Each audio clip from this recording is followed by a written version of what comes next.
In this video, we will briefly discuss reaction mechanisms. What is a reaction mechanism? Well, basically, many reactions take place over multiple steps. Take, for instance, the combination of nitrogen monoxide and oxygen to make nitrogen dioxide. This actually doesn't simply happen all at once. It progresses through a series of steps. The first step actually makes an intermediate called nitrogen trioxide. This nitrogen trioxide goes on to react with another molecule of nitrogen monoxide to finally make two molecules of nitrogen dioxide. Now, you notice that if we take both of these equations and we add them up, nitrogen trioxide appears on both as a product and a reactant.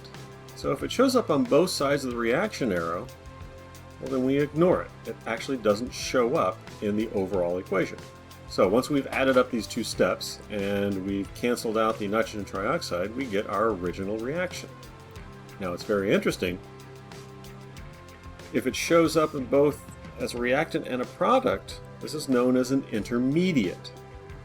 More specifically, when it is produced in the first reaction and then consumed in a subsequent reaction. These are intermediates. Now, each one of these reactions is considered an elementary reaction. So, elementary reactions come in different types. You have your unimolecular, or for instance, just the decomposition of one compound.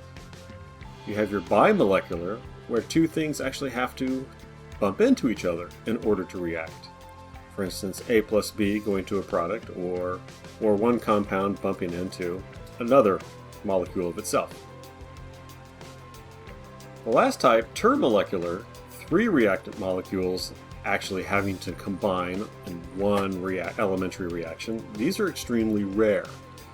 In fact, you rarely see A plus B plus C going to make some products in an elementary reaction. It's just too difficult to get three different molecules in a reaction flask or in the environment to bump into each other. So how do these elementary reactions affect the rate?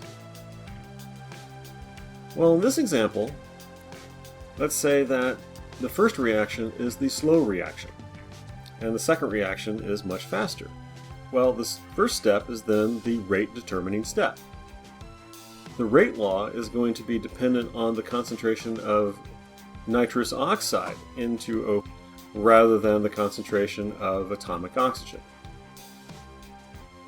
This concept of the slow rate determining step is illustrated here in this potential energy diagram of a reaction progress. Notice that the first step, there's a much higher activation energy. This high activation energy compared to the second activation energy, the second step, illustrates that this is going to take a lot of energy to overcome. It's going to be much slower. So the basic concept between elementary reactions and the rate of reaction is that if you have multiple steps, the slowest step is going to be your rate determining step, and any components of the reactants of that rate determining step are going to be the basis for your rate law.